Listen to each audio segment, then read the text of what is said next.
be a series on HBO, right? Every week a new adventure, right? Oh, I don't know. Thanks for coming. I was in, that speech that I gave, I just felt so bad. But I went across the street to the bar for a drink and a smoke. Are you feeling better now? The barman says to me, "Are you all right?" I said, "Yeah." He goes, "Oh, I was just checking, you know." It was like having a baby or something. I was out there and you guys were in here and I was really good.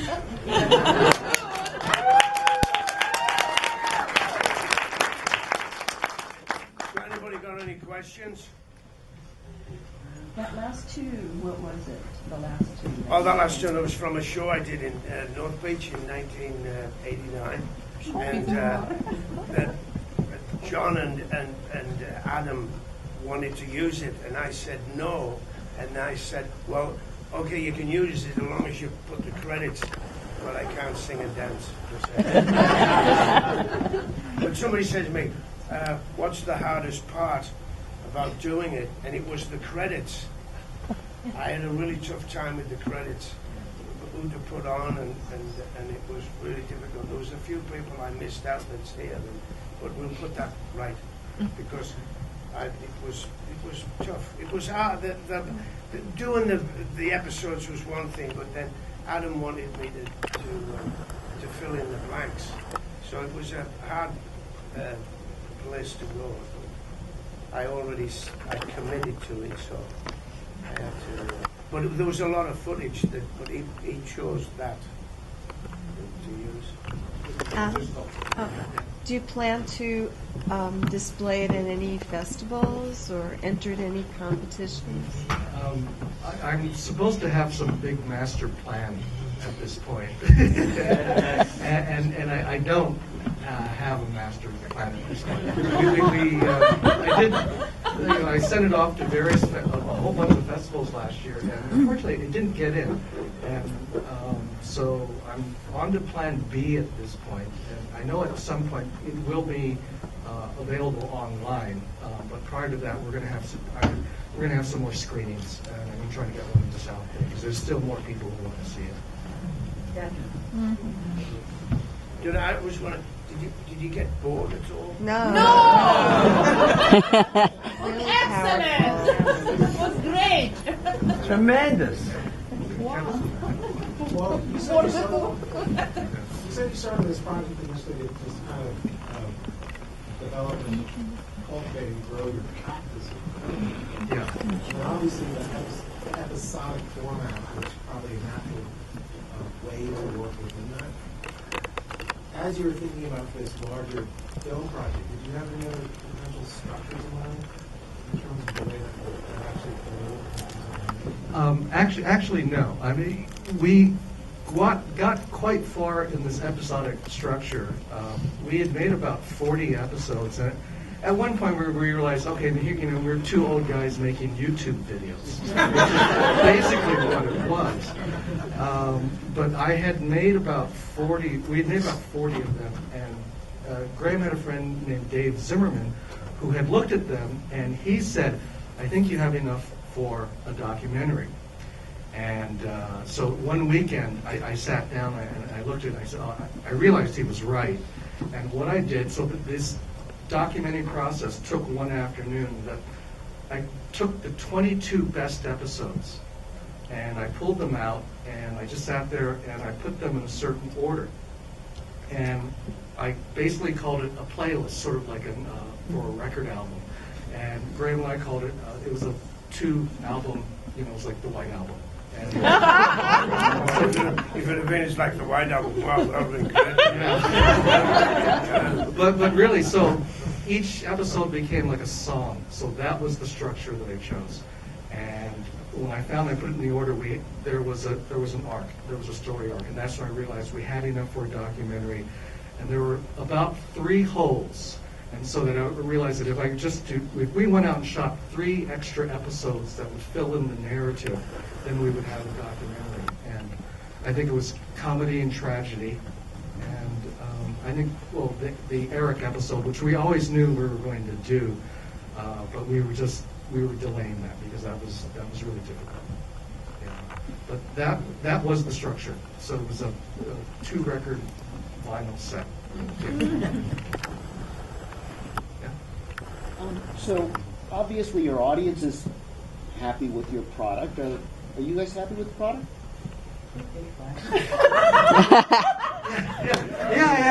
Yeah, I'm very proud of it.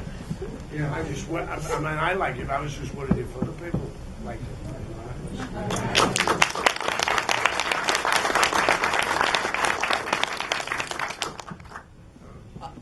I just think it's the most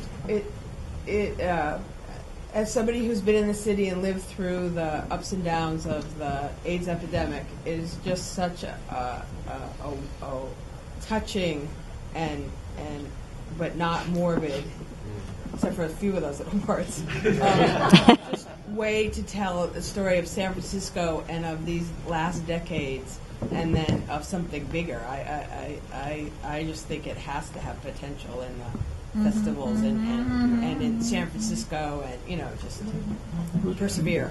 Yeah, we'll keep pushing it out. What I liked was the humor aspect that you added in throughout. Oh, Did you hear us laughing?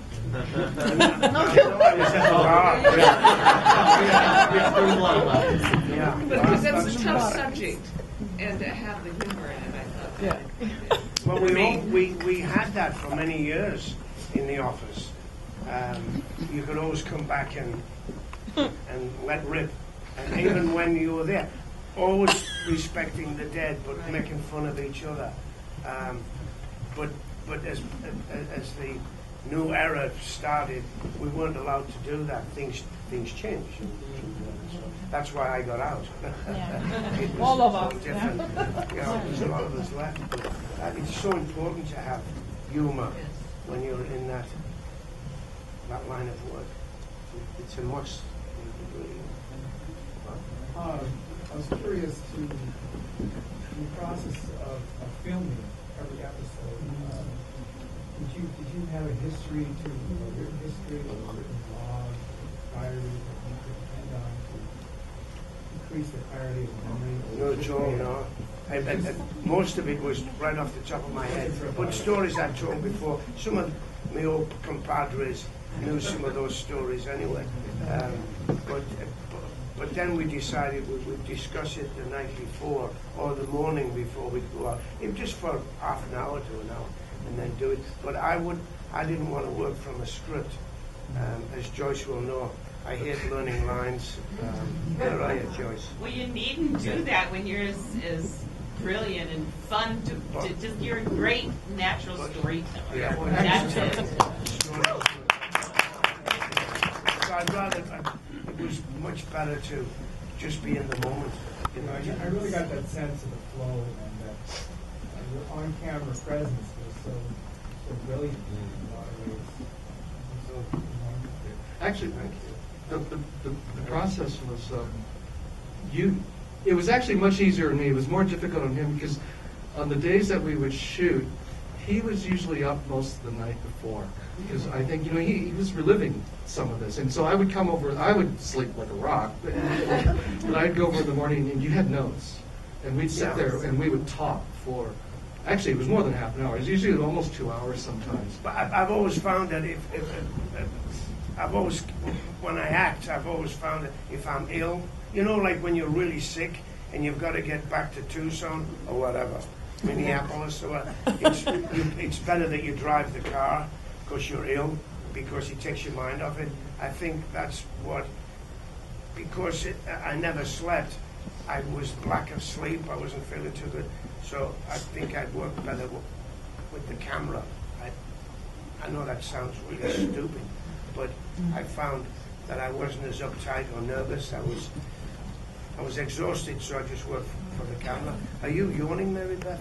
I just drove in from Fresno. Oh, I just have to bring that up. I just rolled in from Fresno. Or I did. But anyway, so that's all. Catherine? I appreciate your attitude a lot in it about homeless people people with HIV. I worked at San Francisco General during that period. Like Lenore Chinn is over there somewhere. I worked politically against the government, a lot of our own so-called friends. I know.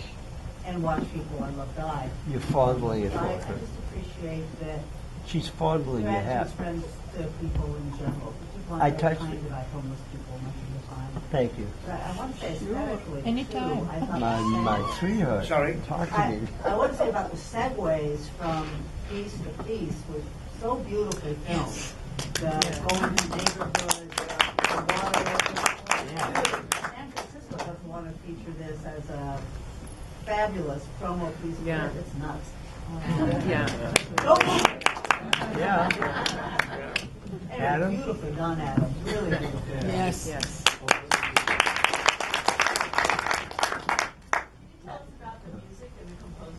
Oh, we forgot to mention at the beginning. John, yeah. Well, John, I met in 2004. John was born in the Philippines. John was 6 and became a master. He played the piano. He ended up here in San Francisco, in the Bay Area, when he was 17. He was born in 1970, so he's 45. But anyway, we did a show together called The Fantastics in 2004, and I was just getting back on my feet again after Eric died. The theatre people bailed me out more than anything, and he just said, well, "What's with you?" There's something. But anyway, we developed a friendship, and so when this project happened, he watched the show one night at my house, and then he watched it during the day. He was having a cigarette, he was making breakfast, he was still thing. And then the night before they were going to record the piece, he said, he said, "I'm really worried, Greg." He said, "I don't know if I can do this." I said, "John," I said, "Adam and I worked from a blank piece of paper, like jazz, or just let it happen. So you do the same." So the 3 days that we booked to do the recording, he did it in 3.5 hours. So that was that's basically John. He's a master.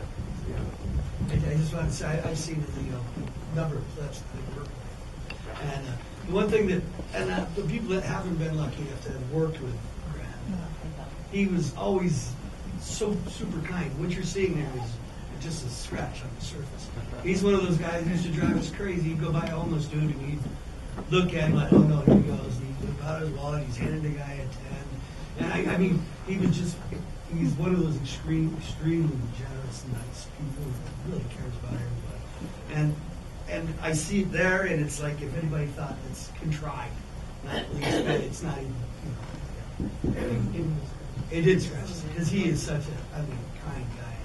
I've spent the last 20 years working with him. And a lot of these stories, there's still cops out there who ask us, "Hey, where's the English guy? Where's the English guy?" And he gets to a scene, and he would take control. It would be in such a sort of a fatherly sort of manner, and everybody would find calm in his voice. It was really, really great working with him, and to see this come to fruition, it's great. Thanks, Doug. You're welcome.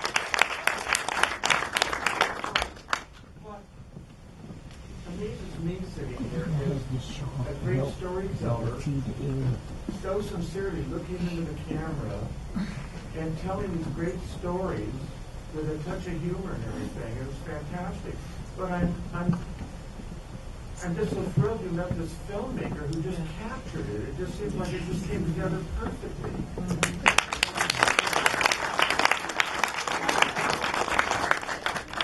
I think Graham has said that if we had tried to do this 20 years ago, we would have killed each other.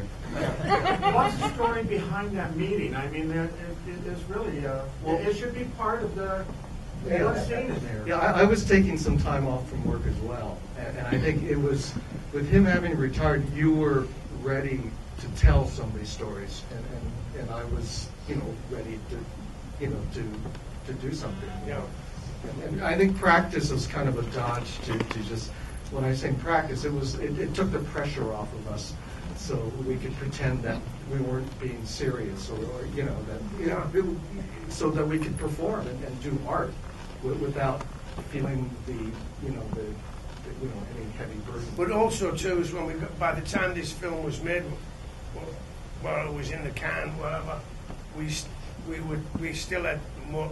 We were doing more episodes, and we were getting better at it. It was a piece of cake. We would just do it and done. And sometimes we were done in an hour. We'd go do it, boom, and be home. So he's still got a lot of stuff still that you've only seen a little bit of what we've done. I'm just wondering if this whole process, making the film and then seeing the finished or the evolving product around, has affected in any way your perception of yourself or the trajectory of your life? I don't know. That's a tough question. I don't know. I think I've just seen pain my whole career, but I've always had something outside of it too. I think I said that in the film.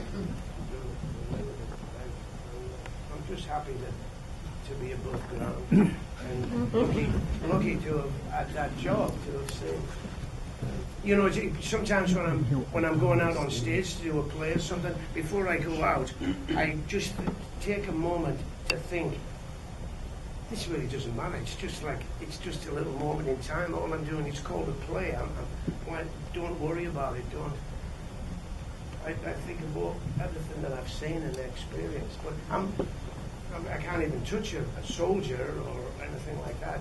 But the job I had was pretty intense. It was pretty exhausting.